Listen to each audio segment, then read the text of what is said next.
Hey, Scott here. Thanks for joining us on the Flyover Country podcast. I'm really excited about this week's guest. It's someone I've gotten to know over the last few years and have really come to admire. It's David Axelrod, who is the director of the University of Chicago's Institute of Politics. You know him from CNN. He's a senior contributor from CNN. He was a senior advisor to former President Barack Obama on his campaign and in the White House. He joined me for a long conversation this week, almost an hour.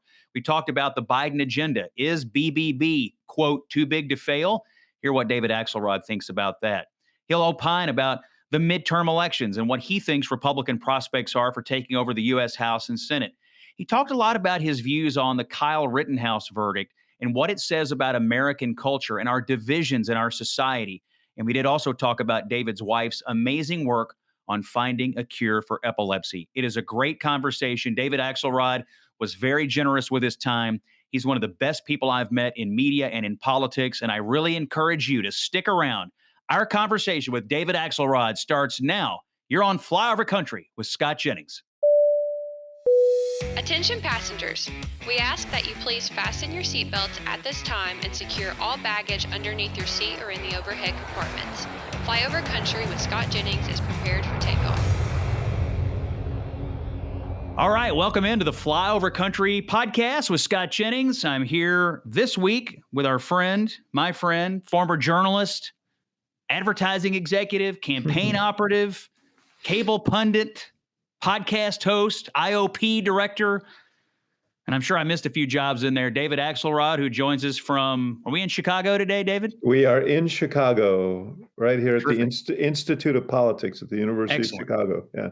I hope to talk about that in a few minutes. Thanks for being with us today, and thanks for joining us on our little venture here with the Flyover Country podcast. I wanted to start with you today with talking about current events and given your history and success in the Democratic Party. I thought I would just start right out of the gate with your assessment of Joe Biden's presidency. Is he where you thought he would be? And get your analysis of how he's done so far and what he's got to do to have a successful second year. You know, it really depends, Scott, on the gauge you use to measure this.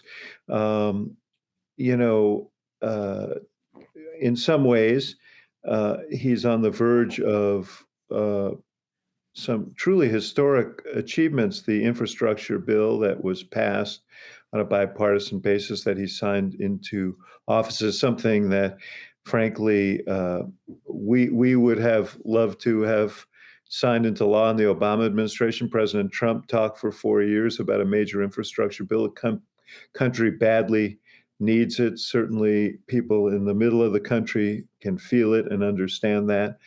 And he, there are a lot of people who scoffed when he said that he could get that done and he could get it done on a bipartisan basis. He did get it done. He's, partly down the road to getting the other big piece of his plank together through Congress. He has to get it through the Senate yet. The so-called reconciliation bill with a lot of strengthening of the social safety net, addressing climate, and so on.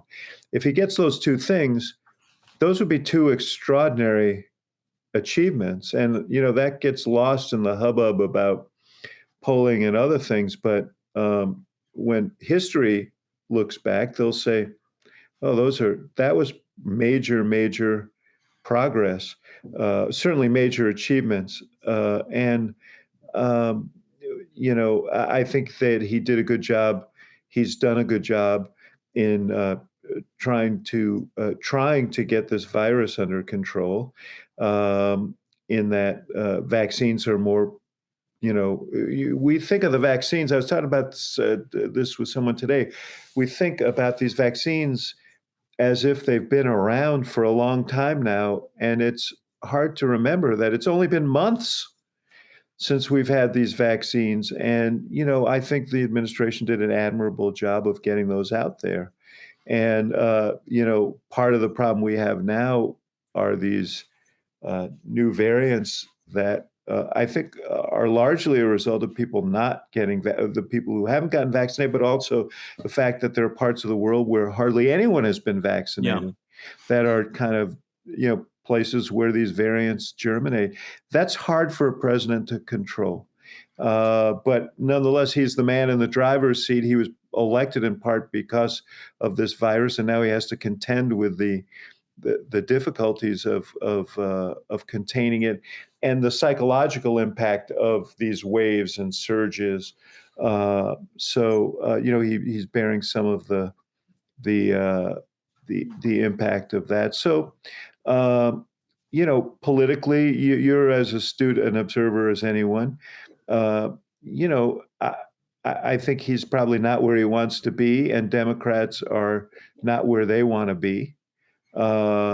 His hope and their hope is that the next year will bring stability relative to the virus, and some of the distortions that it's created in the economy will work their way through, and that the feelings that Americans have about their lives and about the economy will be different in a year than they are today.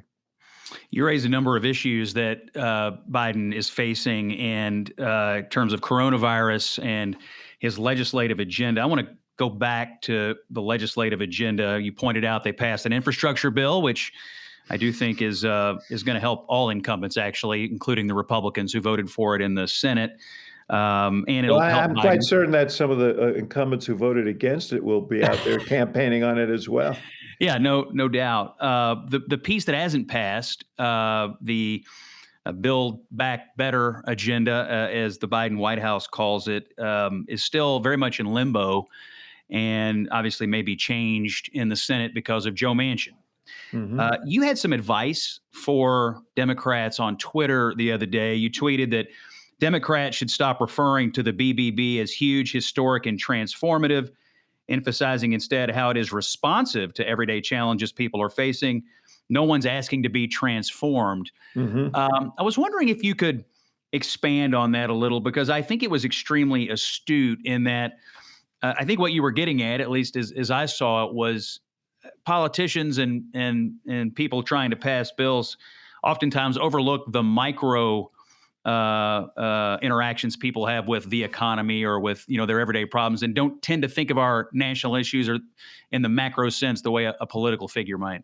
Yeah, well, that's Washington, man. I mean, Washington has its own way of looking at the world, but it's different than the way people look at the world, in rural Michigan, where I spend a lot of time, or in Kentucky, where you spend a lot of time, or most places in this country. People, when they are gauge the economy, they're not watching the stock market or waiting for the latest report from the Department of Labor or the Bureau of Labor Statistics. They're standing at a gas pump and they're watching the numbers go up, or they're standing at a cash register, or they're trying to find child care and they can't, or they can't afford it. There are a whole range of day-to-day challenges that people feel in their lives that shape their view.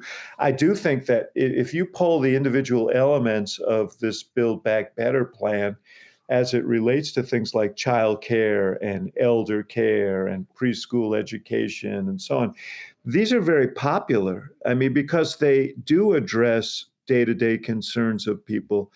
And that's how they should be pitched. This should not be, I think people fall in love in Washington with the terms like transformative, historic, and so on. I think the aspirations of everyday people for their government are more modest. They just want, they want a little bit of help where they need it and can't get it. And this legislation would do that. And I think it would sell better if you could disaggregate it into its component parts. But that's, of course, the problem with the omnibus bills is, these big bills and it's there for a reason, because of the filibuster in the Senate. To pass this bill, it probably is going to have to be on a partisan basis. And so you have to use this kind of this structure, this reconciliation structure, which allows you to do that and avoid a filibuster. the cost of that is you lose the definition Hmm. of the individual component parts. I've said it a million times. In cases like this, the parts are greater than the sum. Yeah. And if you're talking about the sum, you're playing on the other on the opposition playing field. If you're talking about the parts, you're talking about your playing field. You're talking on your playing field. Regarding this bill, do you believe, I mean, or maybe you want to set the odds or the percentage chance, do you believe they will be able to pass something out of the Senate that obviously meets Joe Manchin's approval, but then could pass the House? It strikes me that the ping pong here is whatever can get out of the Senate would probably not be met with the approval of the progressives in the House. Maybe you see it differently. I'm curious to your strategic view on that. I think in some ways this thing is too big to fail.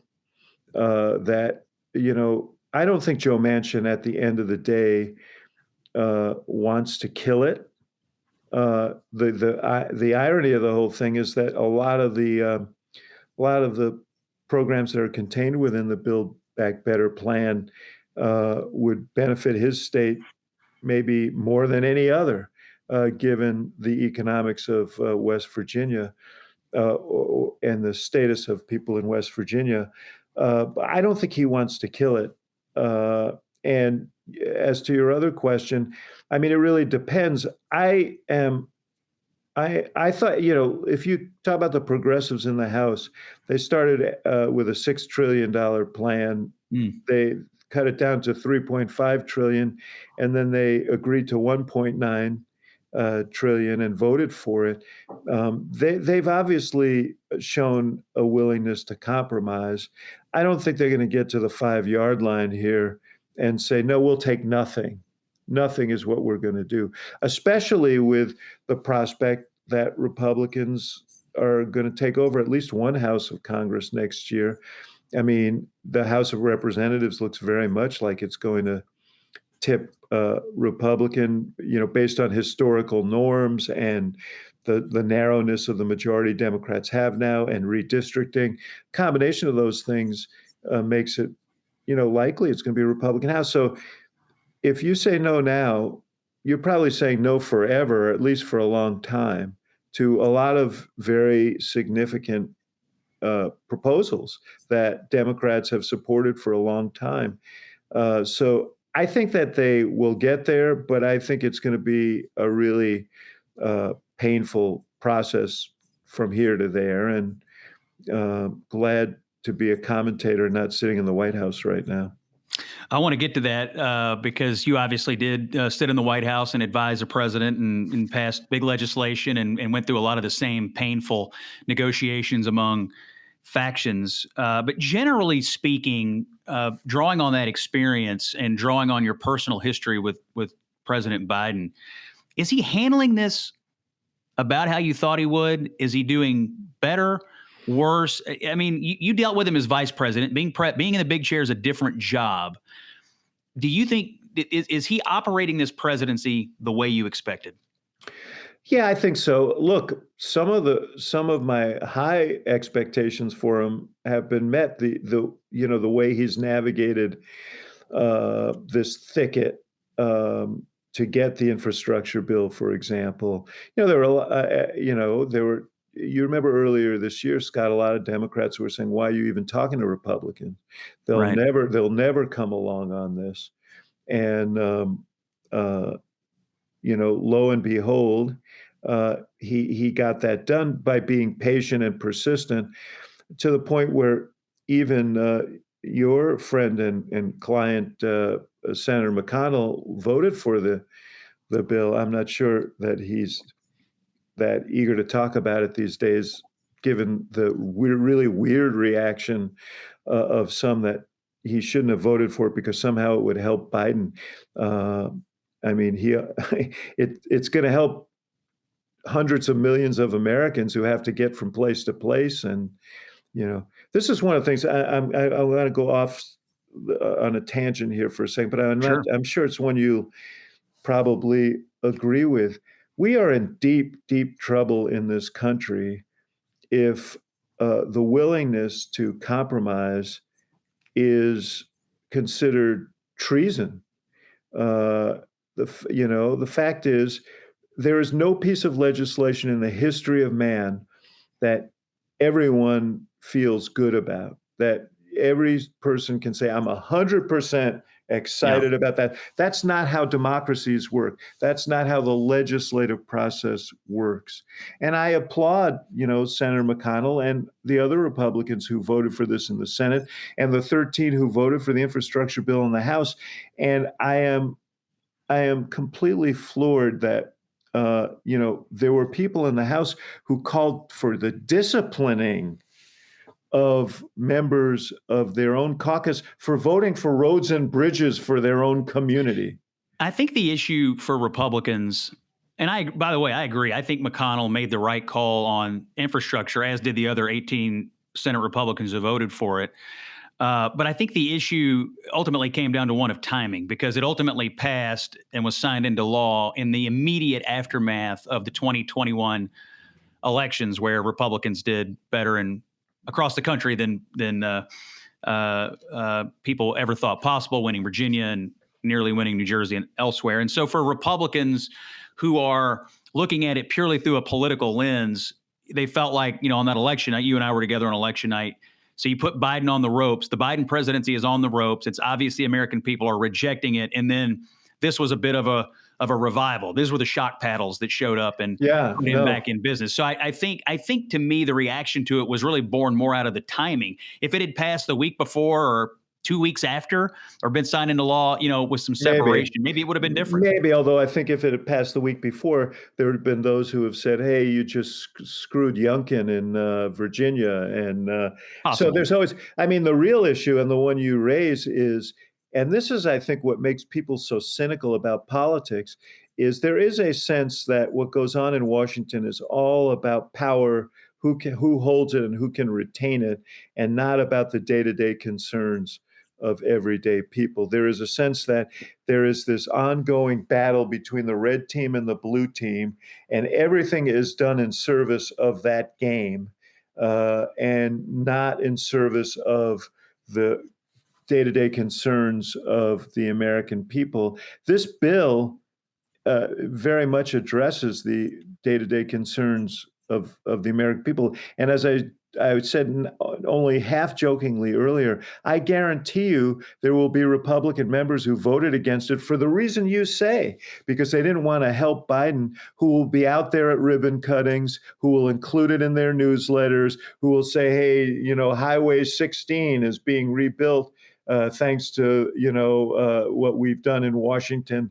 And the cynicism of it is not lost on people. I think it's kind of, and it seems worse to me now. It's always been some element of this. It seems worse to me now, and that's threatening to the whole experiment of democracy, not just one party or the other. Well, you raise the specter of something I've written about and think about a lot, actually, and it's the era of platformless politics, where if you truly don't have a platform, if you truly aren't really running on a governing agenda, which in 2020, literally the Republicans had no platform. They were literally just running on a personality. Well, that is carried over to now. So if you have no true governing agenda, then you would see everything through the lens of, we have to win so they can lose, and vice versa. In McConnell's case, what I've heard him say, and he said to me personally on this podcast, he said that he viewed the infrastructure bill as part of the core governing responsibilities of the federal government. He harkens back to Henry Clay, internal improvements. This is something we're supposed to do. So it wasn't really an option for him on not to do it. And he feels like they got significant concessions in it and got it down into a manageable package that he could vote for. And he thought it was his job to vote for it. But that's part of his governing agenda. So many Republicans, and some Democrats, I'm sure, too, don't really have a governing agenda beyond, punishing the other side and winning the next election, or holding power for the sake of holding it so someone else doesn't, which is different than saying, I'm going to hold this office because I'm going to do A, B, and C and 1, 2, and 3. But I do think one thing I want to just insert here is the first and greatest Republican, Abraham Lincoln, in the middle of the Civil War, uh, laid the groundwork for the Transcontinental Railroad, created the National Science Foundation to promote science and technology, and land grant colleges so that higher education would become affordable. Uh, I mean, these are still, infrastructure, science and technology and education, still the foundation of progress today. And it was his vision that these were things that uh, only government could help facilitate, and so he supported them. That's a great tradition that Republicans should embrace instead of shred. I think you raise excellent points, and I never thought I'd live to see the day in my own political career when building a road was somehow a negative item. I mean, how many campaigns have you worked on where if a politician could build a road, it was like you did an amazing thing, and now it's being viewed negatively. But I also think it those kinds of things have become secondary as politics has become a vehicle to fight culture war. And so for a Yeah. lot of Republicans, the most important thing in the country right now is not roads or bridges. The most important thing is you defeat the people who are trying to jerk the country drastically to the left. And so the highest and best use of politics is culture versus governing agenda or infrastructure or anything else you might come up with. Do you think there are some Democrats who also believe that, or do you think that that is contained on the right now as a motivating item more so than on the left?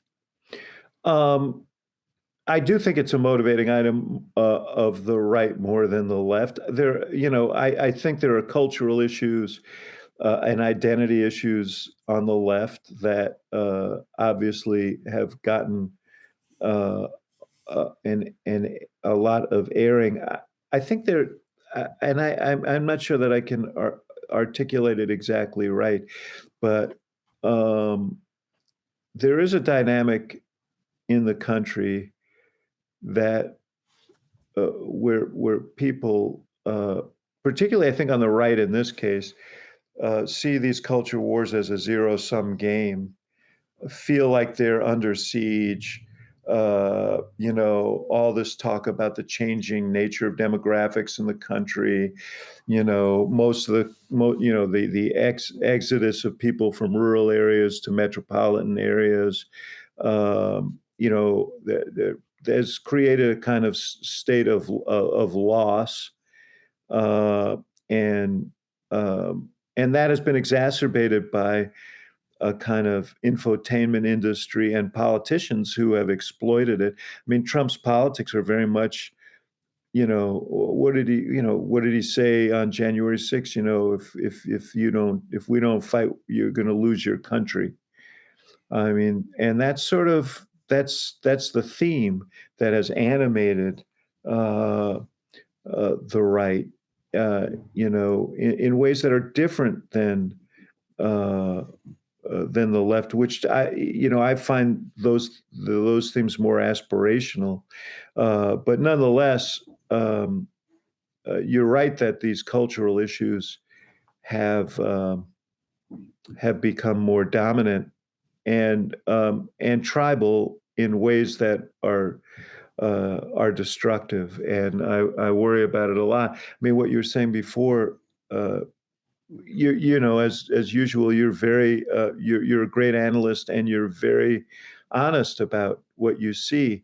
And I'm sure you describe the mindset of Republicans the same, but when you the idea that you'd say to the people you represent, your neighbors, you know what, I could have fixed that road, but I had a chance to screw Biden instead, so I did. Yeah, It's, I mean but that is what some people not only would say, they would proudly say. I mean, they would say, "Look, it was my job to stop Joe Biden because regardless of your view on this bridge or this road, the highest and best use of my position at the time was to stop the socialist hordes from taking over the country." I mean that, um, and there is a definite constituency for that out there without question. Listen, one of the things I remember so clearly was in the early months of the Obama administration, Rush Limbaugh saying, "I don't want Obama to succeed. I want him to fail." And there were a lot of people who were unhappy. That got a lot of brushback at the time. But that's actually, I mean, and I think Trump has had a lot to do with it. That has kind of become a more dominant thought that, no, I don't want, we used to say, well, whoever the president is, if they fail, we all fail. That's not the way large numbers of people, certainly people on the right, think anymore, and some on the left. I mean, when there's a Republican president, and I look, McConnell, you can set the context any way you want, but when he said, his job was to defeat the president, when he was speaking to that conservative group in Washington, and that was that thing reverberated out there, because the message was that this is my priority. And so you say he has a governing philosophy. I have no doubt that he does, but um, that was I think a lot of people took away from that this was his governing philosophy. And honestly, it resonated a lot among the Republican base, who said, damn right, I don't care about anything else. I just want to stop Obama. And man, I don't know how we break this fever. I don't know how we break this. Um, you know, but I know this: if we don't, we are going to have real problems as a country and as a democracy. I did want to talk to you, David, about you bring up this division in America and political divisions, and I think it was most recently on display in how people saw the outcomes in the Rittenhouse and Arbery cases that were going on at the same time. And we saw people's reactions based on their politics. My reaction was sort of based on my fervent hope that we may regain some trust in institutions, which is at a real low point in America right now. I thought I thought both cases were victories for institutions in that juries work, the criminal justice system ultimately rendered decisions based on evidence and not based on anything else, emotional, impulses or political impulses, for sure. I was wondering, how did you see those things? And I was curious to know how you were looking at the American people and their reactions to these cases as they were going on. Yeah, well, I mean, I think they were a lens on sort of where we are. Look, my view on the Rittenhouse case was that the jury, based on the evidence they heard and the instructions they received from the judge on the law, uh, it came to the right verdict. Uh, that's quite separate from the fact of, I felt that the case itself was a disquieting signal about vigilantism. I mean, a 17-year-old shouldn't be on the streets, nor should people be rioting on the streets. I mean, both things are true. 17-year-olds shouldn't be on the streets with a semi-automatic weapon. And, I do think that there's a very strong argument that had he, well, there's no argument had he not been out there with his semi-automatic weapon, two people would not be dead, and a third would not be wounded. Um, that's separate from whether under the law uh, he was liable, and we can argue as to whether the judge should have eliminated other potential charges. Uh, you know, uh, the Arbery case, you know, was too based on the evidence, and I was relieved by it uh, because uh, that was such a raw case, and the evidence seemed so compelling there that it would have sent a terrible message if those men hadn't been held accountable for killing this young man. Um, so, but this something. Look, no, I know this is it's people will criticize me for saying it, perhaps, but it has to be said. This issue of race does go back to the beginning of our republic. We've never fully resolved it. The fact that there was such a sense of relief, particularly among African Americans, but certainly not limited to African Americans, that there was a guilty verdict in a case which plainly warranted one, that it was somehow exceptional, um, is sobering to me. But Scott, I agree with you. We have laws in this country, and we have a jury system, and in both cases, the juries did their duty, followed the law, and that should be encouraging to people and a good example to people. Yeah, I agree. I think that in these moments where we seem to be tearing ourselves apart over politics or cultural issues, or in this case, two legal cases. What is the silver lining of this, and what is something we can draw from it on improvement? And to me, it really struck a blow for the strength of institutions. And had Rittenhouse been convicted, I think it would have been a travesty. And had Arbery's killers been let go, I think it would have been a travesty and would have further reduced trust in institutions, which seems like they can't go any lower right now. But so I'm hopeful that this is a clawing back of trust, that our system actually works, and that people will see the wisdom in hanging our hat on the need for a system that works and the Yeah. stability that brings a country. Yeah, well, we're related to that, and this is the thing that, this is a subtext to all or certainly to these 2 cases, is you want your institutions to work. um, you wanna be governed by rules and laws and norms and institutions, not by vigilantism.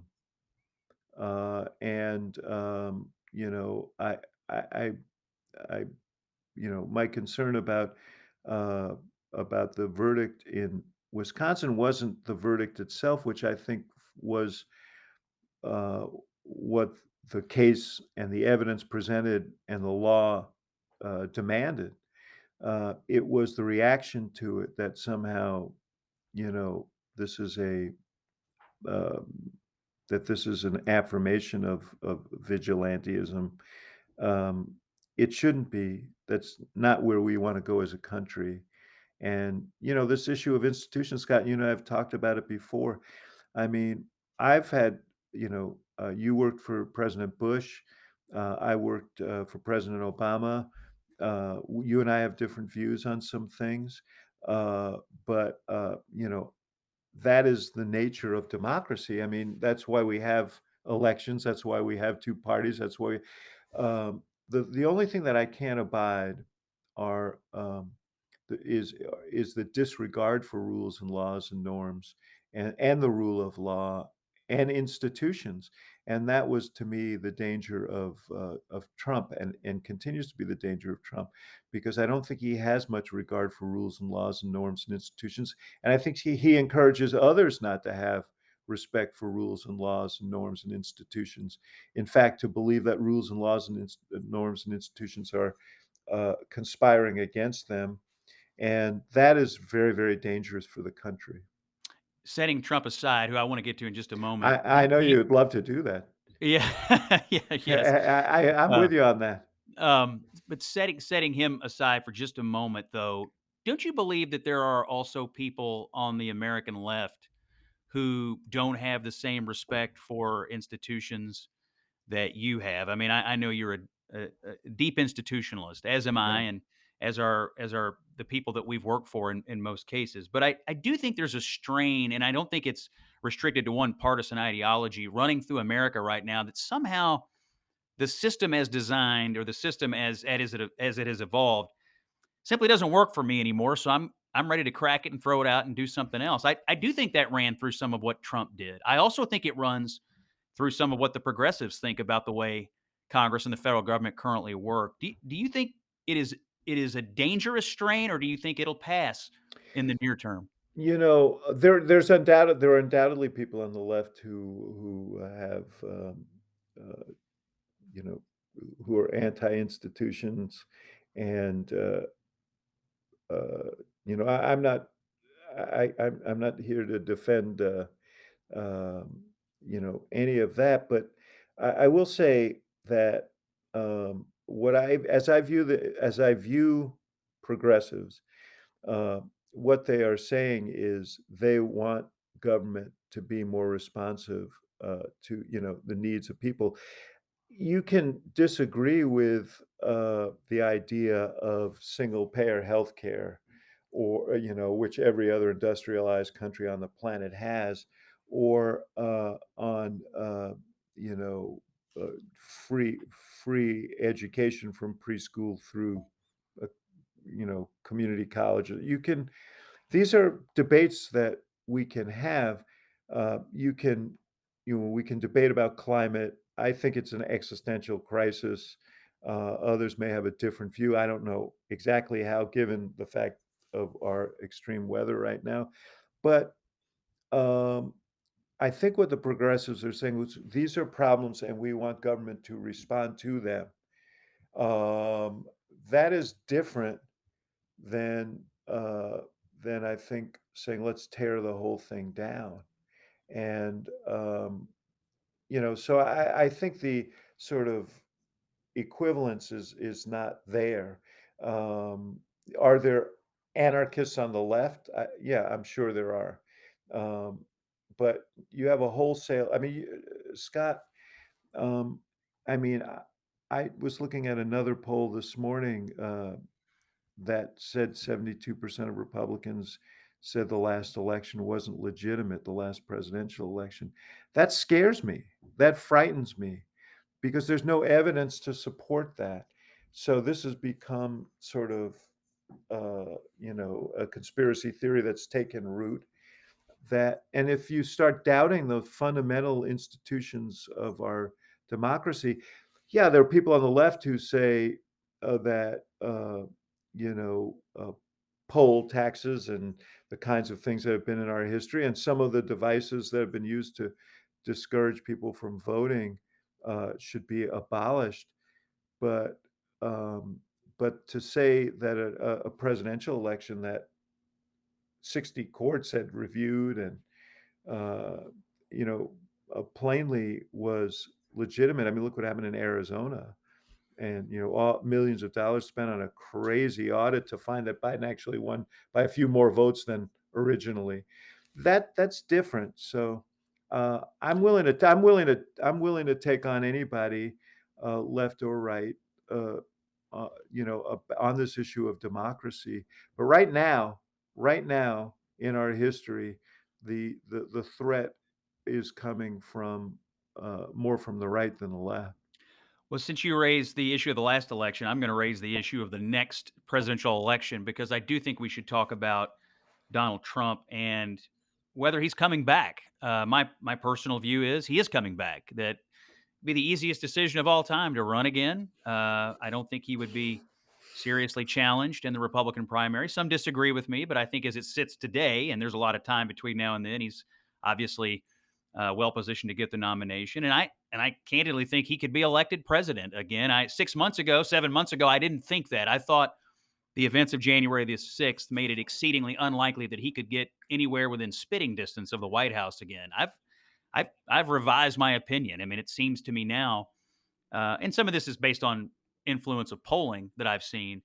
I'm convinced now he could win, although I do believe he gives the Republicans their least likely chance of winning than virtually any of the other main players you could nominate.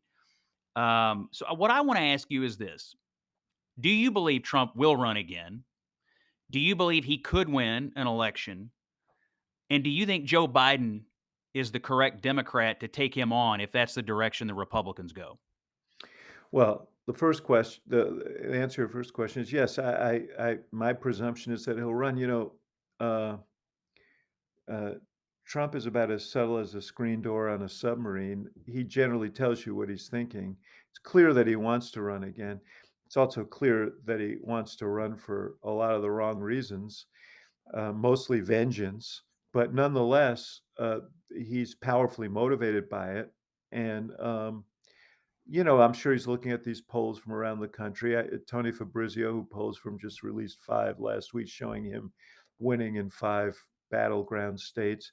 So I expect that he is going to run, and I think that he probably will be the nominee if he runs, uh, where his standing is now. I mean, everything I say is predicated on the fact that we're sitting here in December of 2021, and that's an eternity between now. Right. Who would have predicted Trump? You know, then being the president, 8 years ago. Uh, so um, 8 years ago, yeah. So uh, as to whether Biden is the best candidate, um, you know, it's really hard to judge right now. He looks damaged. I will remind you that a year before the 2012 election, 2011, New York Times had a magazine cover written by Nate Silver saying, and the headline was "Is Obama Toast?" Right. Which really did make you feel good if you were in that corner at that time. So, I mean, there are practical issues and no one can answer. Joe Biden is older, and where will he be in 2024?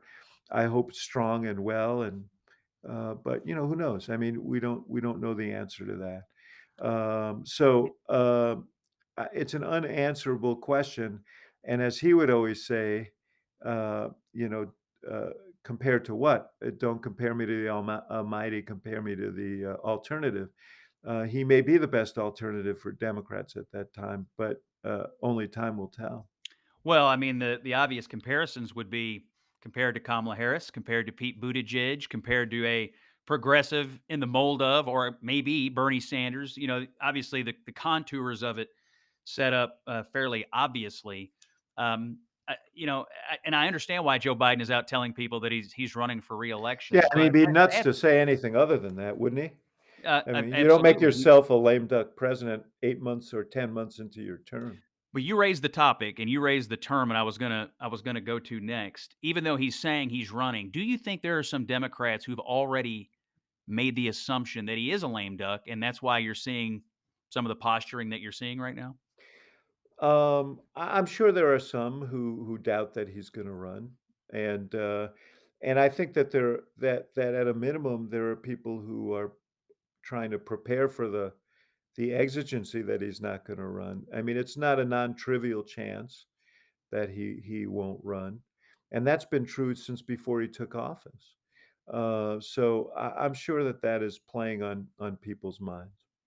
Let me shift to the Republicans because you just interviewed one for your own podcast, Chris Christie, the former governor of New Jersey, who's clearly out trying to carve out an argument against another Trump nomination. Yes. It goes something like this: I supported Donald Trump. I was loyal to Donald Trump. I can't support what he did on January 6th. He did lose, after all, to Joe Biden. It would be foolish for us to set up a rematch in which we have empirical evidence Donald Trump can't win it. Is that how you perceive his Yeah. pitch? And as a campaign professional, do you think that that has a chance of surviving a Republican primary? I think his bet is that, either Trump won't run or and if Trump doesn't run, that the, uh, the world will divide into, and this may be his only bet, that Trump won't run and the world will divide into, uh, 1,000 Trump acolytes and someone who can galvanize the other piece of the Republican Party, which is smaller. But in a primary process with winner take all primaries, if you can, if you can galvanize a base, well, of your own, while the larger base is being atomized between a whole bunch of different choices. I mean, I guess that's his bet. He says he'll run if Trump runs. He Right. says if he wants to run, he will run regardless of Trump. He said in this podcast, I was gonna tweet this out. It was interesting to me. He said, "If we're on the same debate stage, he'll know I'm there."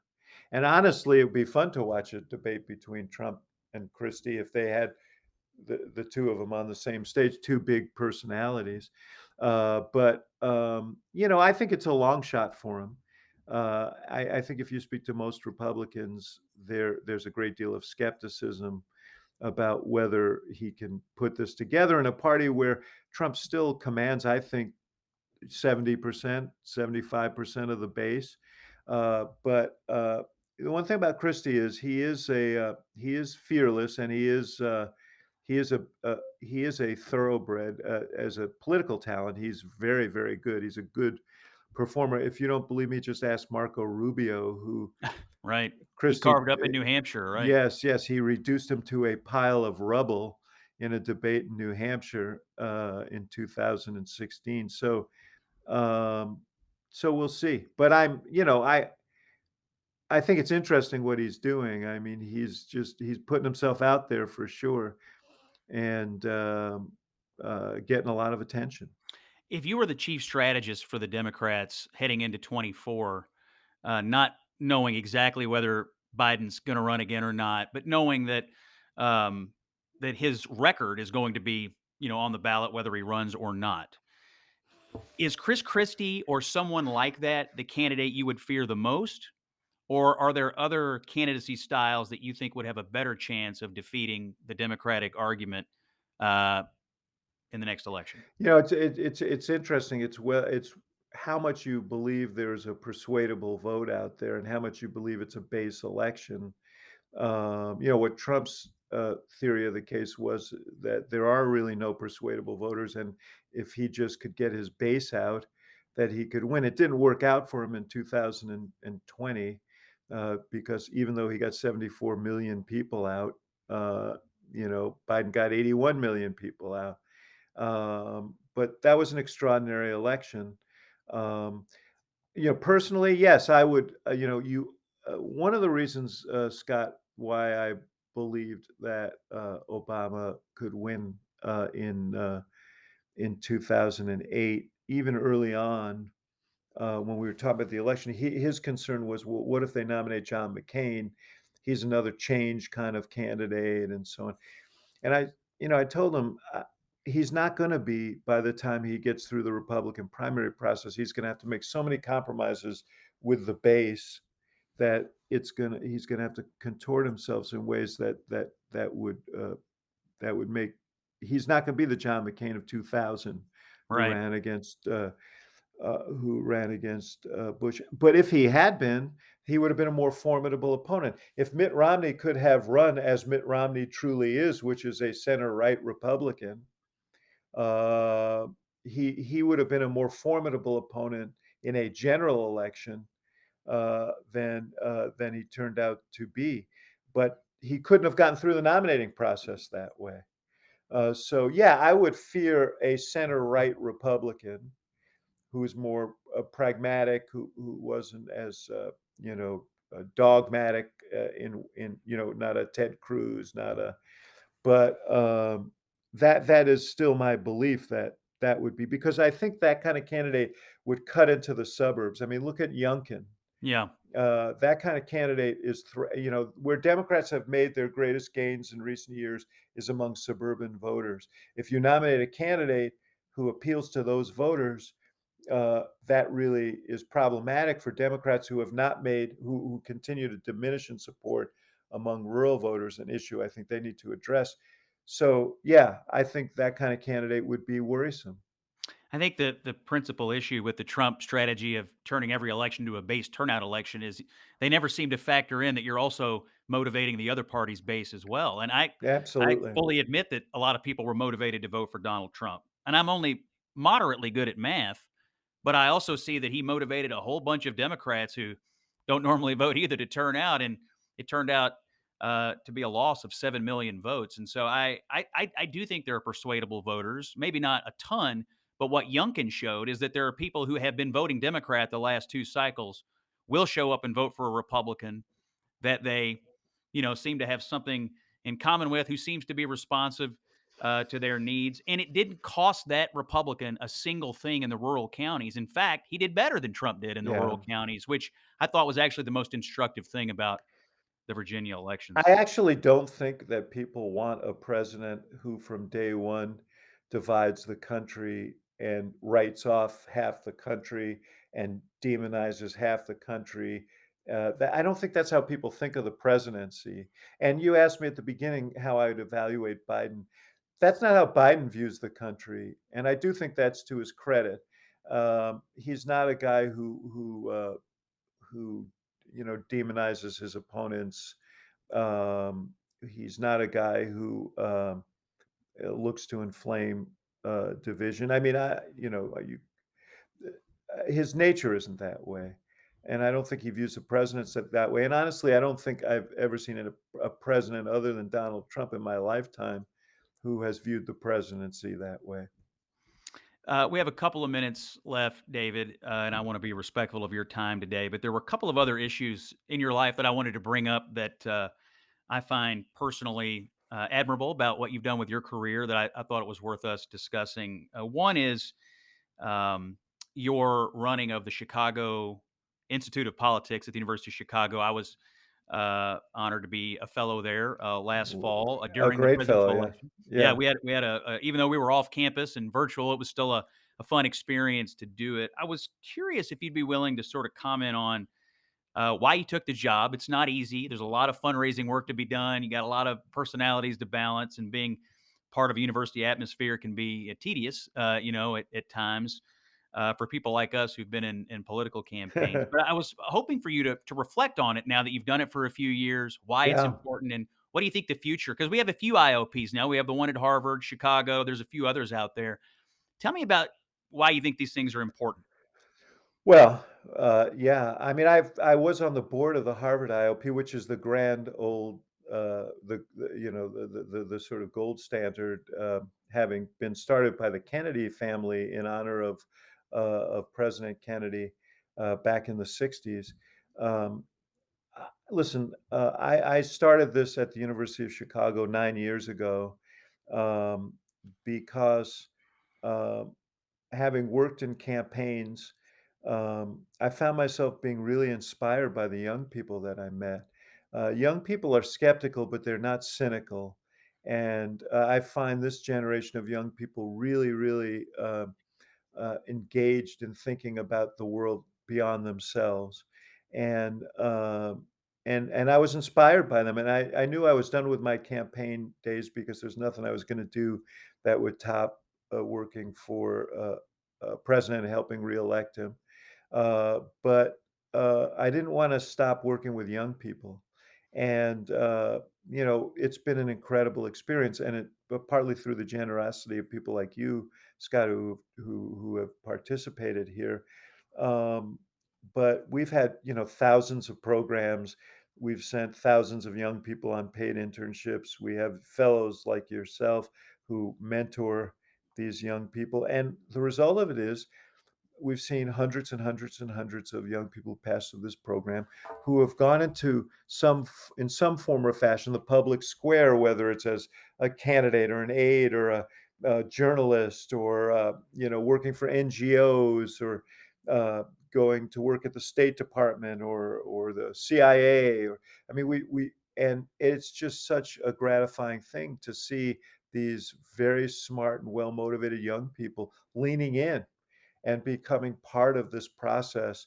And I think the process will be stronger in future years because of young people. So my feeling is it's torch passing time, and my greatest purpose, my best use, is to try and be part of that and encourage these young people to grab that torch and run with it. And it's happening, and I'm really I feel so uh, fortunate to be part of it. One other area of your life that I think a lot of people may not know about is the work that you and your wife have done on raising money for epilepsy. You have a foundation called Cure Epilepsy because of the affliction suffered by your daughter. I was Hmm. hoping you might talk a little bit about the charitable work you've done and all the people who've stepped up to the plate, and maybe give us an update on the status of it and how that's gone for you. You know, through during the pandemic and Yeah. when a lot of Well, charities Scott, were struggling. a lot of causes are born out of heartache and loss and tragedy. My daughter Lauren, excuse me, was born and healthy, seemingly healthy, beautiful, angelic, lovely little baby. And 7 months into her life, she started having seizures. My wife found her blue and limp. My wife Susan found her blue and limp in her crib, and she thought she had died, only to find out that she had just had a seizure and was in a post what they call post-ictal state. And Susan scooped her up and took her to the hospital, and where we witnessed our first seizure. And Lauren would have thousands Mm. in her childhood, completely defined her childhood, our family's life, my two sons who were younger than her, and battered her young, still formulating brain.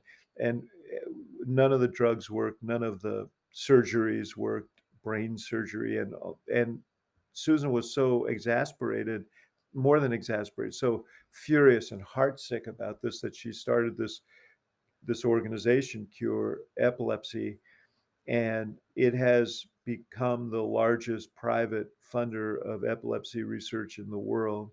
Mm. She's raised, I think at this point, more than $80 million for epilepsy research, and she funds cutting edge research that where scientific theories that need proving so that they can get funded by the NIH and others. We've made progress, not fast enough for Susan's taste or mine, but one of the things we're doing is working with the Pentagon on research about how to stop penetrating brain injuries of the sort that are the signature injuries of the wars in Iraq and Afghanistan from creating seizures, because a high number of people who have penetrating brain injuries end up having epilepsy. So, how do you interdict that and stop that from happening is research that we're working with the government on. It's it's slow. We make some progress in various areas, but our goal is to cure this. And as Susan always says, that will be Lauren's legacy when people don't have to suffer the way she has suffered.